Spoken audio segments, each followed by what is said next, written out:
खूनी हवेली।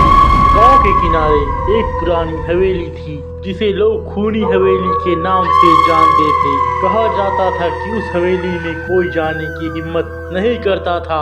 सालों से बंद पड़ी हवेली के बारे में तरह तरह की कहानियां प्रचलित थी।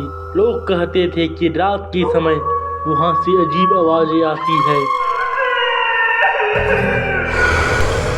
हवेली के भीतर जो भी गया वह कभी लौट कर वापस नहीं आया।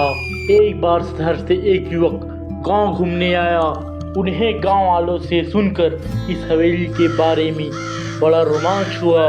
वे गांव वालों की बातों को अंधविश्वास मानकर हंसने लगा। उन युवकों में राहुल, विवेक और मोनिका थे। उन्होंने तय किया कि वे उस हवेली में जाकर देखेंगे कि आखिर वहाँ ऐसा क्या है जो लोग उससे डरते हैं। रात को जब पूरा गांव सो रहा था, वे तीनों हवेली की ओर चल पड़े। हवेली के चारों ओर घना जंगल था। चांदनी रात थी, लेकिन हवेली के पास पहुंचते ही एक अजीब सा सन्नाटा महसूस हुआ। हवेली का दरवाजा टूटा हुआ था और अंदर घना अंधेरा था। राहुल ने टॉर्च निकाली और तीनों अंदर चले गए।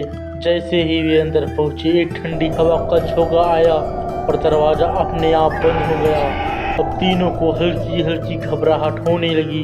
हवेली के अंदर चारों तरफ धूल और जाले थे। दीवारों पर अजीब सी चित्र बने हुए थे जो किसी प्राचीन समय की याद दिला रहे थे। वे धीरे धीरे हवेली के अंदरूनी हिस्से में बढ़ने लगे। अचानक विवेक की टॉर्च बंद हो गई और तभी उन्हें एक अजीब सी आवाज सुनाई दी, जैसे कोई बहुत जोर से चीख रहा हो। मोनिका ने पीछे मुड़कर देखा तो उसकी चीख निकल गई। दीवार पर खून से सने हाथों के निशान थे जो धीरे धीरे नीचे की ओर लटकते जा रहे थे। राहुल ने घबरा कर कहा, चलो यहाँ से, कुछ सही नहीं लग रहा है। लेकिन दरवाजा बंद हो चुका था। अब वे तीनों बुरी तरह से फंस चुके थे। तभी हवेली के अंदर की सीढ़ियों से किसी की चलने की आवाजें आने लगी। कदमों की आवाजें धीरे धीरे उनके करीब आने लगी। तीनों ने डर के मारे एक कमरे में छिपने की कोशिश की, लेकिन वह कमरा भी बंद हो गया। अचानक कमरे की दीवारों से खून टपकने लगा। वे तीनों चिल्लाते हुए दरवाजा तोड़ने की कोशिश करने लगे, लेकिन वह दरवाजा नहीं खुला। तभी उनके सामने एक परछाई उभरी जो किसी महिला की लग रही थी। उसकी आंखों से खून बह रहा था और उसके हाथों में एक बड़ी तलवार थी। वह परछाई धीरे धीरे उनके करीब आने लगी। राहुल ने उसे देखकर चिल्लाया, कौन हो तुम? परछाई ने धीरे से कहा, तुम लोगों ने मेरी नींद में दखल दिया है, अब तुम कभी यहाँ से नहीं जा पाओगे।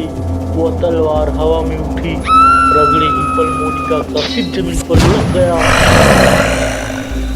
राहुल और विवेक ने यह देखकर वहां से भागने की कोशिश की, लेकिन उस परछाई ने दोनों को जकड़ लिया।